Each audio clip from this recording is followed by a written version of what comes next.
तो इस कहानी का स्टार्ट होता है फ्यूचर में, जहाँ अब अर्थ का ऑक्सीजन लेवल बहुत ज्यादा कम हो चुका है। इसी वजह से जमीन पे मौजूद सारे पौधे और जानवर मारे जा चुके हैं। इंसान भी बस बहुत थोड़े ही जिंदा है। बचे हुए इंसानों को जिंदा रहने के लिए हर वक्त ऑक्सीजन मास्क की जरूरत पड़ती है। इसी दुनिया में हम डेरियस नाम के एक आदमी से मिलते हैं। वो अपने डैड के साथ कोई काम कर रहा था। हम देखते हैं कि एकदम से डेरियस के डैड जहाँ काम कर रहे थे वहाँ का फ्लोर टूट जाता है। उसके डैड नीचे गिर जाते हैं, जिसकी वजह से गलती से उनका ऑक्सीजन मास्क उतर जाता है। इससे पहले कि डेरियस उनकी मदद करने को पहुंचता, उनकी मौत हो जाती है। और फिर दुखी डेरियस अपने घर आता है। उसके घर पर उसकी वाइफ और उसकी एक बेटी थी। डेरियस के डैड की मौत का उनको भी बहुत ज्यादा दुख हुआ। हमें मालूम होता है कि डेरियस की वाइफ माया एक बायोलॉजिस्ट थी और डेरियस खुद एक इंजीनियर था। इन दोनों ने मिलकर एक ऐसी मशीन बनाई थी जो उनके घर में ऑक्सीजन लेवल को पूरा रखती थी और बाहर की सारी हवा को फिल्टर करके उनके घर लेके आती थी। ये लोग अपने घर में बगैर मास्क के जिंदा रह पाते थे। यहाँ इनके इस अंडरग्राउंड बंकर वाले घर में सब कुछ मौजूद था और अगर इन्हें किसी चीज की जरूरत पड़ती तो ये लोग ऑक्सीजन मास्क पहनकर बाहर की दुनिया से उसे ले आते।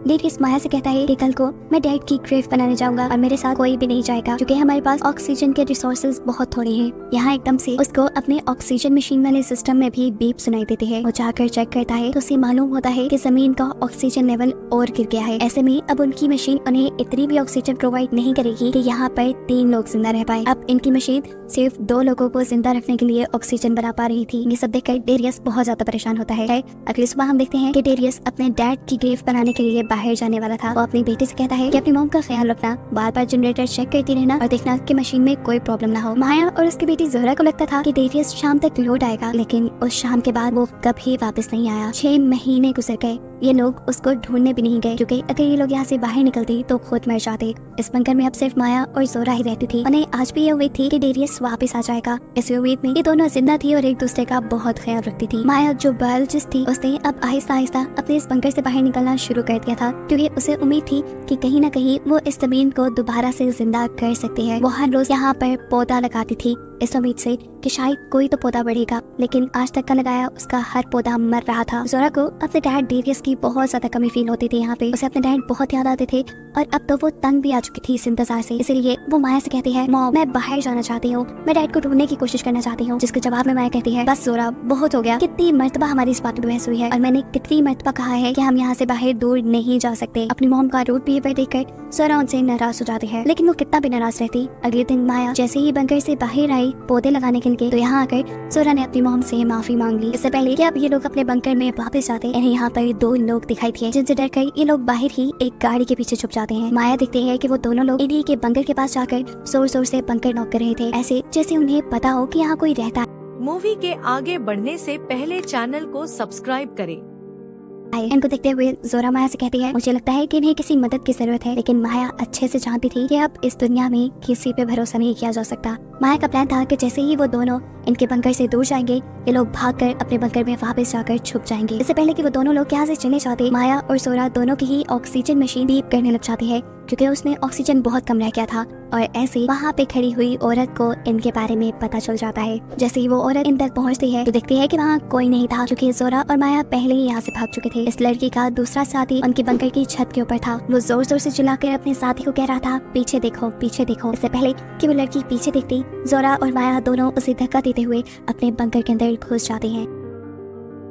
वो लड़की खड़े होकर पीछे से चिल्लाती रह जाती है, प्लीज मेरी बात सुनो, हमें बस तुम्हारी मदद की जरूरत है, हमारी मदद करो। लेकिन माया उनकी एक नहीं सुनती। बंकर के अंदर जाने पर जोहरा और माया अपने बंकर की छत वाली विंडो से इन दोनों से बात करती है और कहती है, यहाँ से चले जाओ। जवाब में वो लड़की कहती है, नहीं मैं तुम्हारी मदद के बगैर यहाँ से नहीं जा सकती। देखो यहाँ से कुछ ही दूरी पर हमारा 100 लोगों का एक कैंप है और सबकी जान खतरे में है। अगर तुमने हमारी मदद ना की तो सब लोग मर जाएंगे। मैं तुम्हें, तुम्हारी बेटी को और तुम्हारे हस्बैंड को बहुत अच्छे से जानती हूँ। तुम्हारे हस्बैंड का नाम डेरियस है, वो मेरा दोस्त था। तुम माया हो, तुम्हारी बेटी का नाम जोहरा है। देखो मैं सब जानती हूँ, बस मुझे इतनी सी मदद चाहिए कि मुझे तुम्हारे बंकर का ऑक्सीजन फिल्टर करने वाला सिस्टम देखना है, जिसके बारे में मुझे डेरियस ने बताया था। हमारे कैंप में सैकड़ों लोग रहते हैं और वहाँ पर भी सेम ही फिल्टर लगा है। हमारे ऑक्सीजन फिल्टर में कुछ खराबी आ गई है। मैं बस तुम्हारे वाला ऑक्सीजन फिल्टर देखकर उससे आइडिया लेना चाहती हूँ कि कैसे हम अपने फिल्टर्स को ठीक कर पाए। जवाब में माया कहती है, मुझे डेरियस ने तुम्हारे बारे में कुछ नहीं बताया था, मुझे तुम पे बिल्कुल एतबार नहीं। और वैसे भी तुम लोग नीचे बंकर में नहीं आ सकते क्योंकि नीचे सिर्फ 2 लोगों के लिए ऑक्सीजन है। अगर तुम लोग यहाँ आए तो हम लोग भी मर जाएंगे। तब वो लड़की कहती है, प्लीज हम तुम्हारा ज्यादा वक्त नहीं लेंगे, मुझे सिर्फ उस मशीन का ब्लूप्रिंट दे दो। माया एक और बार इन लोगों को यहाँ से जाने को कहती है, लेकिन ये यहाँ से नहीं जाते। उनको देखते हुए जोहरा माया से कहती है,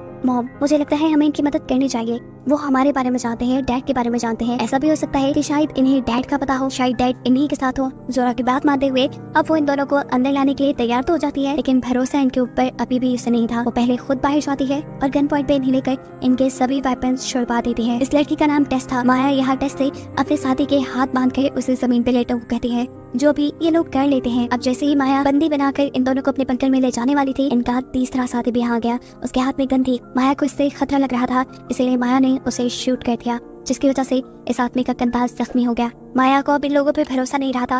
वो इन्हें अपने बंकर के अंदर नहीं ले जाने वाली थी, लेकिन जब माया खुद बंकर के अंदर जाने लगी तो वो जख्मी आदमी भी जबरदस्ती उसके बंकर के अंदर आ जाता है, जिसे माया बंदी बना लेती है। टेस और उसका दूसरा साथी जो बंकर के बाहर ही रह गए थे, वो दोबारा माया से रिक्वेस्ट करने की कोशिश करते हैं, देखो प्लीज हमें अंदर आने दो, हमारा अंदर आना बहुत जरूरी है। लेकिन माया का भरोसा अब इनके ऊपर से बिल्कुल टूट चुका था। टेस उसे समझाते भी है, देखो वो तीसरा साथी तुम्हारे बारे में कुछ नहीं जानता था, उसे लगा कि तुम हमें नुकसान पहुंचा रही हो, इसलिए उसने तुम्हारे ऊपर गोली चलाई। लेकिन माया एक सुनने वाली नहीं थी। अब टेस का साथी टेस से कहता है, देखो तुम्हारे प्लान पे वर्क करके हमने बहुत देख लिया, हमें देर भी हो रही है, ये ना हो कि सारे लोग मर जाए, अब मैं अपने तरीके से काम करूंगा। असल में उसका प्लान माया के बंकर के दरवाजे को तोड़कर जबरदस्ती माया के घर के अंदर घुसने का था। लेकिन माया भी कोई आम बंदी नहीं थी, इनकी सारी चालाकी को वो जानती थी। जैसे ही वो लोग ड्रिल के जरिए इनके बंकर में सुराख करने लगते हैं तो माया अपने डोर में लगे हुए एक सिस्टम के जरिए उसकी ड्रिल को ही शॉक देकर खराब कर देती है, और ऐसे इनका माया के बंकर में घुसने का ये प्लान भी फेल हो जाता है। अब ये लोग एक नया प्लान बनाते हैं, जिसके चलते टेस माया के बंकर के ऊपर जाकर वो पाइप ढूंढने लग जाती है,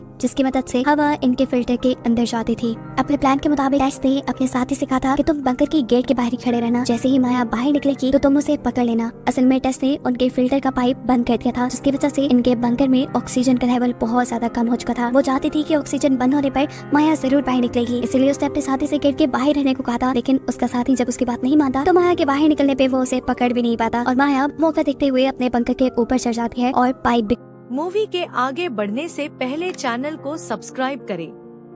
खोल लेती है। पाइप को खोलने के बाद माया टेस और उसके दूसरे साथी के ऊपर गोलियां चलाना शुरू कर देती है, लेकिन इस हमले से ये दोनों किस्मत से बच जाते हैं। अब टेस अपने साथी पे बहुत गुस्सा थी, क्योंकि उसी की वजह से उनका प्लान फेल हुआ था। माया अभी भी अपने बंकर के ऊपर छुपी हुई थी। जैसे ही टेस के साथी को ये बात पता चलती है, वो भी बंकर के ऊपर जाकर माया को पकड़ लेता है। ये लोग माया को जबरदस्ती पकड़कर अब बंकर के सीसीटीवी के सामने ले आते हैं, जहाँ से कि जोरा से कहते हैं, दरवाजा खोलो, नहीं तो हम तुम्हारी मॉम को मार देंगे। ये दरवाजा या तो पास की से खुलता था या तो अंदर की तरफ से। माया पास की बाहर नहीं लेकर आई थी और अंदर का तो माहौल ही बिगड़ चुका था। टेस का साथी जिसे माया ने बंदी बनाया हुआ था, माया के जाने के बाद वो किसी तरह अपने आप को छुड़ाने में कामयाब हो गया और उसने जोरा को बंदी बना लिया। खुद इसका काफी सारा खून बह चुका था, ऐसे में वो खुद मर गया और जोरा भी बेचारी ये गेट खोलने के काबिल न रही। जोरा अपनी सिचुएशन के बारे में भी उन्हें नहीं बता पा रही थी, क्योंकि गेट का माइक उससे बहुत दूर था और वो खुद तो बंधी हुई थी। खैर वो इस टाइम कोशिश करती है और माइक को किसी तरह अपने करीब करके उसमें बोलना शुरू करती है। वो उन्हें बताती है कि शायद वो आदमी मर चुका है और मुझे उसने मरने से पहले बांध दिया था, और ऐसे में वो दरवाजे को नहीं खोल सकती। ये बात सुनकर टेस और टेस के दूसरे साथी को बहुत ही ज्यादा गुस्सा आ जाता है। गुस्से में टेस माया से कहती है, देखो अंदर तुम्हारी बेटी भी फंसी है, उसे बचाने के लिए तुम क्या करोगी, तुम क्या कर सकती हो इस बंकर को खोलने के लिए, वो करो। तब माया कहती है, सिर्फ एक रास्ता है, लेकिन उसके लिए हमें बहुत दूर जाना पड़ेगा। एक और पास की है जो डेरियस के पास थी, लेकिन डेरियस आज से 6 महीने पहले घर से निकला था और आज तक वापस नहीं लौटा। यहाँ एक बहुत बड़ा सच ये रिवील होता है कि माया ये बात जानती थी कि डेरियस मर चुका है, क्योंकि उसे डेरियस का एक लेटर मिला था जिसमें लिखा था कि अब उनके बंकर में सिर्फ 2 लोगों के लिए ही ऑक्सीजन है और उसने हम दोनों को बचाने के लिए अपने आप को मार डाला। वो कहती है, मैं चाहती हूँ कि डेरियस की लाश इस टाइम कहाँ होगी। डेरियस के पास से वो चाबी लेने के लिए अब टेस माया को लेकर यहाँ से निकल जाती है और अपने साथी को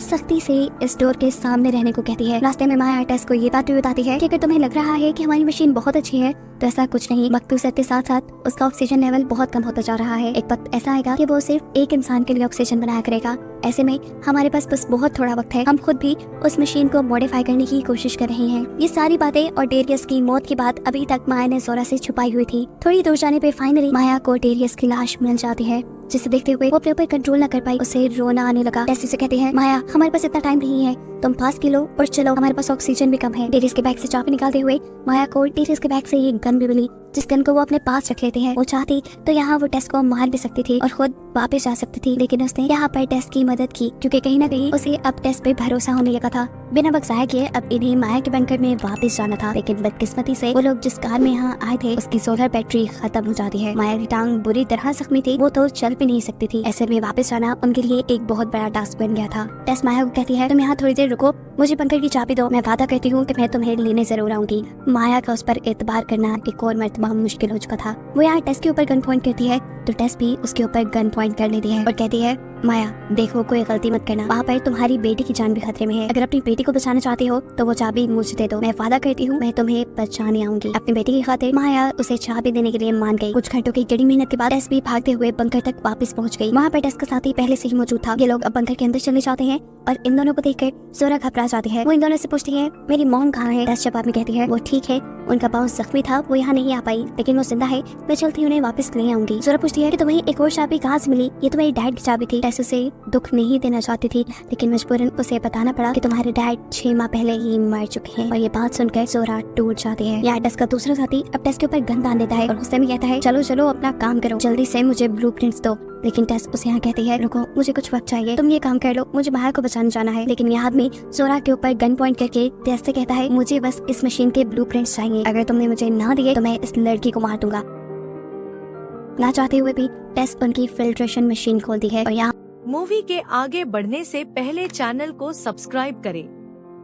उसे कुछ समझ नहीं आता और अब वो अपने दूसरे साथी यानी अपने बॉस को सब सच बता देती है। वो कहती है मैं टेरियस को नहीं जानती थी, मैंने तो इन लोगों की बातें रेडियो से सुनी थी, हमें इस मशीन को चेक करने के लिए इसकी माँ को लाना पड़ेगा। वैसे भी ये मशीन ज्यादा बड़ी नहीं है, ये सिर्फ 2 ही लोगों को जिंदा रख सकती है। टेस की ये बात सुनते ही वो आदमी टेस को गोली मार देता है क्योंकि उसे खुद जिंदा रहना था। टेस को मरता देखकर जोरा बुरी तरह घबरा गई क्योंकि अब वो इस पागल आदमी के साथ यहाँ फंस चुकी थी। अब क्योंकि जोरा को भी ये बात मालूम हो गई थी कि कुछ अर्से बाद की मशीन सिर्फ एक इंसान के लिए ऑक्सीजन बनाएगी, तो उसे इस चीज का भी अंदाजा हो गया था कि थोड़ी ही दिनों बाद ये आदमी उसे भी मार डालेगा। ये रात यूं ही कट जाती है। जोरा रोती रहती है जबकि सीन कट होकर हमें जोरा की मॉम को दिखाया जाता है, यानी माया को, जो कि अभी तक वही फंसी हुई थी। सुबह होने तक भी जब टेस यहाँ नहीं आई तो उसे पता चल गया कि टेस ने उसे धोखा दिया है। उसके सिलेंडर में ऑक्सीजन भी बहुत कम रह गई थी, लेकिन यहाँ किस्मत ने उसका साथ दिया। सुबह होते ही धूप आ गई और उसकी कार चार्ज हो गई, जिसे लेकर वो जल्दी से अपने बंकर तक आ गई। बंकर के पास आते ही वो सबसे पहले अपनी एयर फिल्ट्रेशन पाइप को बंद कर देती है ताकि अंदर ऑक्सीजन बंद हो जाए और जो लोग इनके बंकर के ऊपर कब्जा करके बैठे हैं वो सब के सब बाहर निकल आए। बंकर के अंदर का सिस्टम जैसे ही खराब होता है तो वो आदमी बंधी हुई जोरा से पूछता है ये क्या हुआ,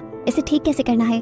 उसे तो कुछ भी करना नहीं आता था। तब जोरा बताती है अक्सर सोलर सिस्टम में कुछ खराबी आ जाती है, इसे ठीक किया जा सकता है। उसे ठीक करने के लिए अब वो आदमी जोरा को बाहर भेज देता है, जहाँ जोरा को माया मिल जाती है। ये लोग एक दूसरे से मिलकर बहुत खुश होते हैं और एक दूसरे को गले लगा लेते हैं। दोनों मिलकर यहाँ का सिस्टम ठीक करते हैं और जब जोरा दोबारा बंकर के अंदर जाने की कोशिश करते हैं तो वो आदमी अब जोरा को बंकर के अंदर नहीं लेके आता। उसे बाहर निकालने का एक ही तरीका था, एयर फिल्ट्रेशन पाइप को दोबारा से बंद कर देना। ये लोग जैसे ही एयर फिल्ट्रेशन पाइप बंद करते हैं तो वो आदमी ऑक्सीजन के बगैर बाहर आ जाता है और उसके बाहर आते ही माया उसे शूट कर देती है। इस हमले से वो आदमी मरा नहीं था, बस सिर्फ जख्मी हुआ था। माया और जोरा जल्दी से अपने बंकर के गेट की तरफ भागते हैं और वो आदमी भी जबरदस्ती उनके गेट में घुस जाता है। अंदर आने पे इन्हें पता चलता है कि इस आदमी ने खुद से इस सिस्टम को ठीक करने की कोशिश की थी, जिसके चक्कर में उसने ये सिस्टम बिल्कुल तबाह कर दिया था। अंदर बहुत सी गैसेस फैल चुकी थी, साथ ही अब इस आदमी ने इनके ऊपर गन भी दान दी थी। माया उसे समझाती है रुको, ये गन मत चलाना, अगर तुमने ये गन चला दी तो यहाँ आग लग जाएगी, यहाँ का सिस्टम बिल्कुल तबाह हो चुका है। वो आदमी इनकी बात पे यकीन नहीं करता, इनकी बात नहीं मानता और गन चला देता है। इसकी वजह से यहाँ आग लग जाती है और वो खुद ही मारा जाता है। इन दोनों ने तो ऑक्सीजन मास्क पहना हुआ था, जिसके चलते ये लोग बंकर से बाहर निकल आए थे। इनके ऑक्सीजन टैंक्स में भी ऑक्सीजन ज्यादा नहीं थी। अब रहते भी तो कहाँ रहते, बंकर इनका तबाह हो गया था। बचने की बस एक ही उम्मीद थी, टेस की बताई हुई वो कम्युनिटी जहाँ उसने बताया था कि सैकड़ों लोग रहते हैं। काफी लंबा सफर तय करने के बाद इनके टैंक्स की ऑक्सीजन खत्म हो जाती है और ये दोनों बेहोश हो जाते हैं। इन्हें होश आया तो किसी ने इन्हें रेस्क्यू कर लिया था और मालूम हुआ कि ये लोग उस कम्युनिटी के पास ही बेहोश हुए थे जिसके बारे में टेस ने उन्हें बताया था। ये कम्युनिटी सच में एग्जिस्ट करती थी और यहाँ बहुत से लोग रहते थे। माया और जोरा भी अब यही रहने लगे थे। यहाँ पे रहने वाले सभी लोग अच्छे थे और एक दूसरे की मदद करने वाले थे। माया और जोरा भी यहाँ अब इनके अच्छे कामों में साथ देती है और इस कम्युनिटी के लिए बहुत से और एयर फिल्ट्रेशन प्लांट बना लेते हैं। माया क्योंकि एक बायोलॉजिस्ट थी, उसने खराब कंडीशंस में भी पौधे उगाने के तरीके निकाल लिए थे। पौधे उगने लगे थे और सभी लोगों में ये उम्मीद जाग गई थी कि अब कभी न कभी ये अर्थ दोबारा पहले जैसी हो जाएगी, चाहे इसमें वक्त लगेगा लेकिन हो जाएगी। अपनी इस कामयाबी से जोरा और माया भी बहुत खुश थे, जिन्हें दिखाते हुए ये मूवी पसंद आई तो लाइक करे, कमेंट करे, चैनल को सब्सक्राइब करना ना भूले।